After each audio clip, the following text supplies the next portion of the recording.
lady had a question right here first. Wow, where to begin? Can you identify yourself? Yes, I'm Representative Jane Cormier from Belknap District 8, the towns of Alton, Braxton, and Gilmanton. Objection. What town are you from? Alton? Okay, we need to limit this tonight to Sanborton residents now. I claim to be ready to relinquish my time to speak to Jane Cormier. She has a lot of knowledge that everyone should be interested in. If we can, I live in ma'am, let's Sanborton. please, proceed through the presentation, have questions from the residents. If there is time at the end, we can consider that. Okay. But I ask you, I'm sorry, I'm not meaning to ignore you, Representative. I'm going to the lady who's... You're going to me. This is my life. This is my children's lives. This is the money my mother gave me when she died, and I'd like everyone here to hear Jane Cormier. So it is one where this is for the residents. We ask that the residents... She is for the residents. Okay, can I just ask you, please? Objection. Can I just ask you? I have no objection, and I live here. After the presentation, is it possible to Please have quiet. Objection. I have no Not this objection. meeting, and I'm just, Andy Sanborn has been objecting. We're here to convey information to Sanborton people, and we don't pretend to have all the information. You have your futures, you have your Agenda 21s.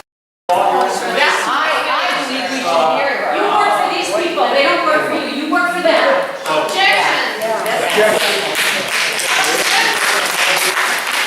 I could shut it down for people to be able to be heard. This is, if you are wishing to ask a question, or later on there will be a time for statements. If you are wishing to make a statement, we ask that it be limited to Sanborton residents. Okay? You have the ability, this is for the voters. Please, if you're from Meredith or Alton or some other town, that is your town there that has the issues. Please, let's have the citizens' ear make their decision, give their voice. This is an issue on this town's ballot. You would not be able to vote, ma'am, if you weren't in the We town. had other people speak in Alton on this, that were from Alton. That's an Alton town decision. The second hand that went up was the gentleman in the back. Did you remember your question? Yep. Wanted to get some clarification on the rezoning. And Yep. the only thing that's off limits is the commercial and the forest. For development. The two zones that would not allow The orange. workforce housing cluster development would be the dark green, which is the forest conservation, and the dark blue, which is along the edge of the two largest water bodies in town, Lake Winnisquam and around Hermit Lake. So even the That's orange. recreational zone. That's the recreational zone. And So those two zones, forest conservation, the dark green, and dark blue, which is the recreational zone, under this proposal, would not allow cluster development, workforce housing. And it would be allowed in the orange areas in the new map? Yes, yes, and cluster development is already allowed, multifamily residential is already allowed in the small area that we have zoned for commercial. The red area here down by Mosquito Bridge in the lower right-hand corner of the map, and the little red dot around the country store on 127 Urban Gas Station. Those are the areas that currently allow multiple family, 3 or more, on up, whatever number. Those are the only areas that allow right now. We're proposing to add 3 more zoning districts to that, but to disallow cluster multifamily in 2 zoning districts, the 2 that I just mentioned. And when you total up the one that we already do allow that in, and the 3 additional areas, it comes just over that threshold of the magic number, which is in the state statute, which is that all communities must allow cluster development in at least 50% of their land area. And most Most towns have adopted ordinance pertaining to the workforce. It's being implemented throughout the state. I'm sorry, most towns what? The workforce housing has been implemented throughout the state. A lot of municipalities that have signed up. But like we're talking about tonight, making amendments and narrowing things down to control. There's 234 municipalities in the state of New Hampshire. I have not done a survey to determine how many of those 234 municipalities have done a little, a moderate amount, or a lot to comply with the state workforce housing mandate. But the workforce housing mandate is a state law that took effect January 1, 2010, and it applies to all 234 municipalities in the state. So every municipality is subject to this state mandate. Well, I know you can't comment on all the towns and municipalities, but in your town, have you adopted amendments like this to address workforce? In my town? No. The town I live in has not. And they do that at their own peril. Let me just say that this, if you haven't picked up on it yet from what I've been saying, I keep referring to this as a mandate. It doesn't use the word mandate in the state law, but it is a mandate. And as a matter of fact, it's an unfunded mandate, and it's based on a piece of case law which went to the Supreme Court, the case of Britain versus Manchester, and our town attorney can speak more about this, the history of how we got to where we are right now. But those municipalities that take a position like, well, it hasn't happened yet in our town, so we don't have to worry, are either lucky or foolish. And they ignore that state statute at their own peril. Because the day that developer walks in and says, I want to do a workforce housing project in your town under the state workforce housing statute, that town is in serious trouble. This planning board has taken a position which is, how can we protect the town from the worst case scenario? How can we do the absolute minimum that we have to do to satisfy the state workforce housing mandate and protect the town, whereas other towns, including even my town, where I live, have not, there are some towns that have not taken any steps yet. Now, they may have been buying some time because this statute took effect January 1 of 2010. Now, talk to anybody about what the housing market has been like in New Hampshire since 2010. And it's almost like taking a breather or a time out. Shutting up. When it picks back up, it may be a different story. So that's the best answer I can give you. So the only thing we have to worry about, the fact that you said it's an unmandated... Okay, sorry. Wait a minute. Do we want another person? Well, he brought up a point. I just want to ask him a question to clarify. I got other hands that people want It to... only take a second. Go ahead. You said that it's an unfunded, basically a law mandate. So in other words, the fact it's unfunded, it could push any town into bankruptcy because you're limited on the amount of funds you can spend to meet what the state and federal government wants us to do. You want me to field that one? Yeah, that's fine. I don't think that's accurate, sir. I'm not sure that it's an unfunded mandate. I think it's within the state legislature. These, we have 2 reps at least, I think, in the room.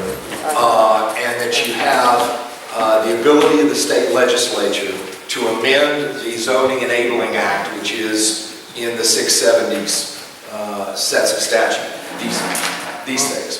So I'm not sure it's an unfunded mandate. It is an imposition because it is saying this is what we want you to do. Now, maybe this is the segue into the legislative and the case law history that is important for you folks to realize. This is not just something that sprang out of existence of the legislature in 2008 when the act was passed. became effective January 1, 2010. This goes back, the first case dealt with the town of Raymond, and that was in 78. And that was basically saying every town, every community has the obligation to provide opportunity for low and moderate income housing in their towns. And all they would have had to do is say within their means, and it would have been fine. That's a top, run for the legislature, get a bill passed, rock and roll. I don't have to run, the people in office should But take a better. I have to deal as a lawyer with what the laws say and give you my best interpretation based on what the folks wearing the black robes tend to say about it. Thank you very much. But you get a set of statutes that come in. The main one in 1983 is our basic statement of purpose. 672:1. That's the Declaration of Purpose, general provisions for why we have land use regulations. 3E, which I believe came in at that time. There's a handout that gives a date of 1990 for it. And this is what it says. All citizens of the state benefit from a balanced supply of housing which is affordable to persons and families of low and moderate income. Establishment of housing which is decent, safe, sanitary, and affordable to low and moderate income persons and families is in the best interest of each community and the state of New Hampshire and serves a vital public need. Opportunity for development of such housing shall not be prohibited or unreasonably discouraged by the use of municipal planning and zoning powers or by unreasonable interpretation of such powers. So again, this is going back several decades. One of the items that was thrown out and commented on at the last, when the selectmen and the planning board were both here in this room a couple weeks ago, was what's called Agenda 21. Agenda 21 came out in 1992 as the result of a UN conference in Rio de Janeiro and was actually published, the thing became available in 1993. The President of the United States signed it as a statement of intent, not as a treaty. The President of the United States at that time was George Bush.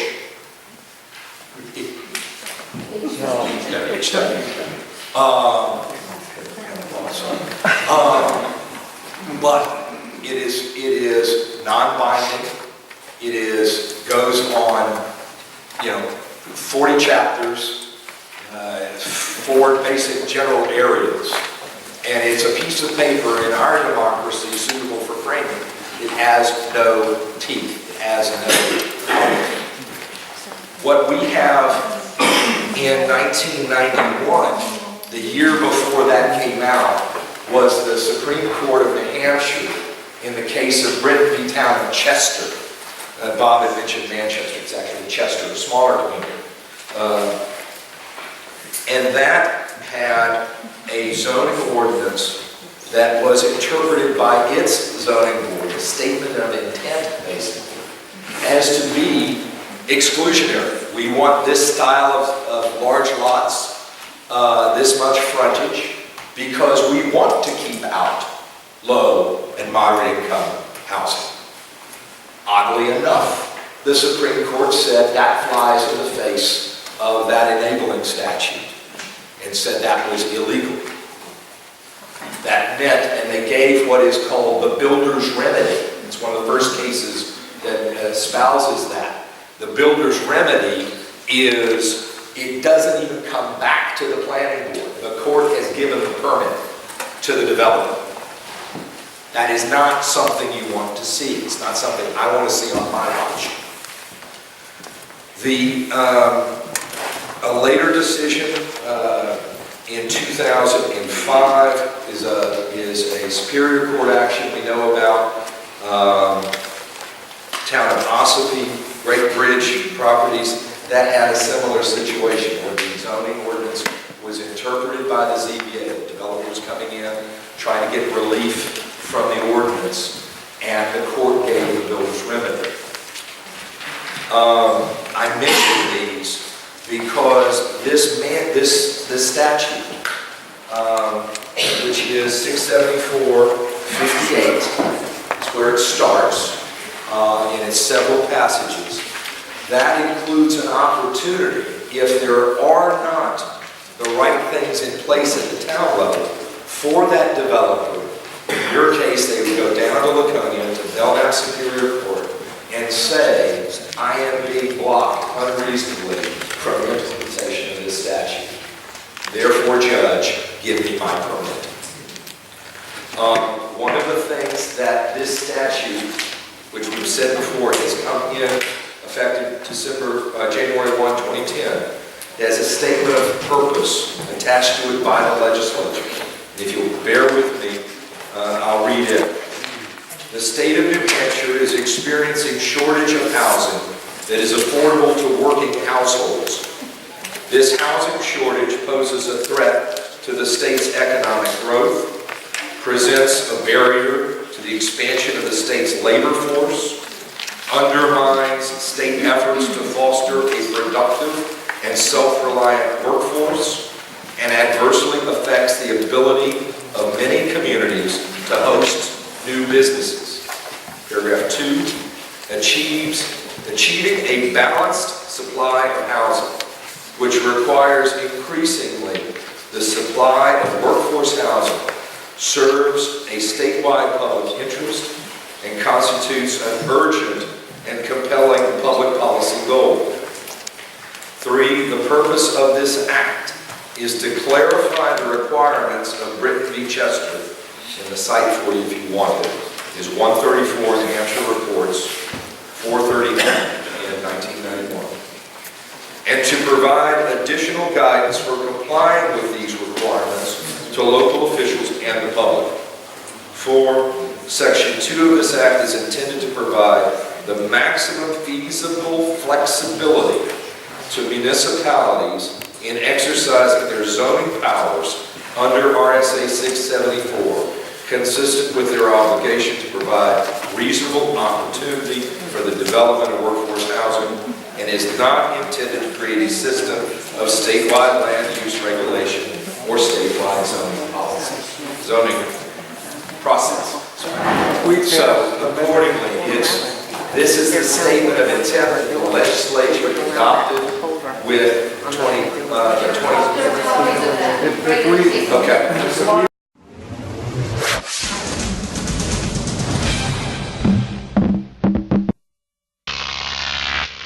Croc TV.